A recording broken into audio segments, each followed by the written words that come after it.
নিজের শহর, নিজের চেনা জানা একটা জায়গা, নিজের মতো করে চলাফেরা করার মতো শান্তি আমার মনে হয় না দুনিয়ার আর কোথাও আছে। আমার মনে হয় আমার মতো করে প্রত্যেকটা বিবাহিত মেয়েরাই ফিল করতে পারে। আসসালামু আলাইকুম everyone, welcome to another video. আশা করি সবাই ভালো আছেন। আলহামদুলিল্লাহ আমিও অনেক ভালো আছি, যদিও একটু শারীরিকভাবে অসুস্থ, প্রচন্ড ঘাড় ব্যথা আমার। তারপরও কিছু কেনাকাটা করার জন্য আম্মুর সঙ্গে করে আমাদের ভৈরবের মার্কেটে চলে গেলাম।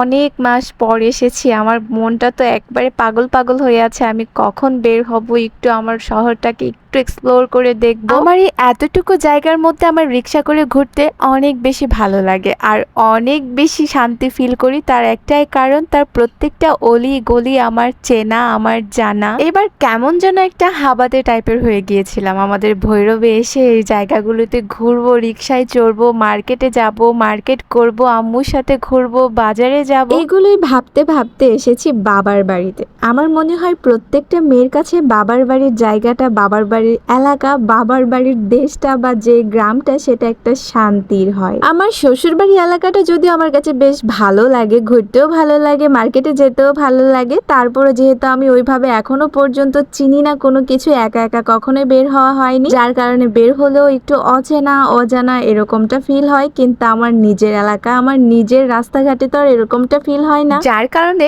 আনন্দটা একটু বেশি ফিল হয়। তো আমরা চলে এসেছি মার্কেটে আমার জামা কেনার জন্য। এখানে আম্মু আর আমি পছন্দ করছিলাম কোনটা কিনবো না কিনবো। তো এবার ভেবেছিলাম যে আমি কোন কালারের জামাগুলো পরি ওই কালারের জামাগুলো কেনার জন্য চেষ্টা করেছি। তো এইদিকে কেনাকাটা করতে করতে দেখলাম যে মার্কেটের সামনে ভেলপুরিওয়ালা মামা আছেন দাঁড়িয়ে। আমার জন্যই মনে হচ্ছিল যে আমি খাবো ফিল করতে পারছিলাম বা ইচ্ছে হচ্ছিল, সেজন্য মামা এখানে এসে দাঁড়িয়েছে। তো চট করে এখানে চলে গেলাম খাওয়ার জন্য। আসলে ভেলপুরিও অনেক দিন ধরে আমার খাওয়া হয় না, এইভাবে ভেলপুরিটা কুষ্টিয়াতে বানানো হয় না, খুব পাওয়া যায় না একটা, যার কারণে এটাই প্রথমত আমার খাওয়ার ইচ্ছেতে জাগলো। এদিকে আমাদের জামাও কেনা শেষ হয়ে গেছে। আসলে আমার আম্মুর সাথে মার্কেটে গেলে মনে করেন সর্বোচ্চ আধা ঘন্টা, যেটাই কেনাকাটা করতে যায় না কেন আধা ঘন্টা কি খুব বেশি হলে 1 ঘন্টার মধ্যে পুরো মার্কেটেরই কেনাকাটা একবারে শেষ হয়ে যায়। তো মার্কেটের কেনাকাটা করে আমরা চলে আসলাম সবজি বাজারে আম্মুর সাথে করে সবজি কেনার জন্য। বাসায় যেহেতু কিছুই ছিল না কাঁচা সবজি, তো আম্মুর সাথে করে চলে এসেছিলাম কাঁচা সবজি,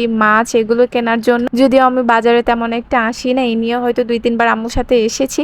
আমার বেশ ভালোই লাগে রাত্রে একটু ঘুরতে ফিরতে, বিশেষ করে সবজি বাজারটা দেখতে আমার ভীষণ সুন্দর লাগে। তো আমরা এখানে 2 রকম মাছ কিনেছিলাম। আর আমাদের মাছ কিনতে গেলে চিংড়ি মাছটা থাকে, কারণ চিংড়ি মাছটা আমার ভাইয়ের আমার প্রচন্ড প্রিয়, তাই 1.5 কেজি পরিমাণের মতো হবে নেওয়া হয়েছে। চিংড়ি মাছটা বেশি করে পেঁয়াজ দিয়ে ভুনা করলে যা ইয়াম্মি লাগে। কারা কারা আমার মতো চিংড়ি লাভার অবশ্যই কিন্তু কমেন্ট করে যাবে। আর বর্তমানে পছন্দের লিস্টে চিংড়ি মাছের সাথে সাথে আছে ট্যাংরা মাছ। ট্যাংরা মাছটা আমাদের ভীষণ ভালো লাগে ইদানিং খেতে। আসলে রুচির জিনিসটা কিভাবে যে পরিবর্তন হয়, একসময় খেতে পারতাম না, আর এখন একটু মোটামুটি প্রিয় লিস্টে আছে। তো মাছ কেনাকাটা শেষে আমরা এখন বাসায় চলে যাব। আম্মুই কেনাকাটা করলো, আমি তো জাস্ট ভিডিও করে যাচ্ছিলাম। আর এটা হচ্ছে আমার রাতের ভিডিও। রাতে কিন্তু রিক্সায় চড়তে ভীষণ ভালো লাগে। কারা কারা রিক্সাও ঘুরতে পছন্দ করেন তারাও কিন্তু কমেন্ট করে যাবেন। তো বাসায় যেয়ে দেখছি আমার ক্লারার বাচ্চাটা হয়তো আমাদের জন্য অপেক্ষা করছিল। পুরা বাসাটা ফাঁকা রেখে ওকে রেখে কোথায় চলে গিয়েছিলাম, আর ও খুব আদরই হয়ে গেছে আদর নেওয়ার জন্য আশেপাশে সারাক্ষণ ঘুরে। তো ভিউয়ার্সরা সবাই মাশাআল্লাহ বলে যাবেন আমার বাচ্চাটার জন্য।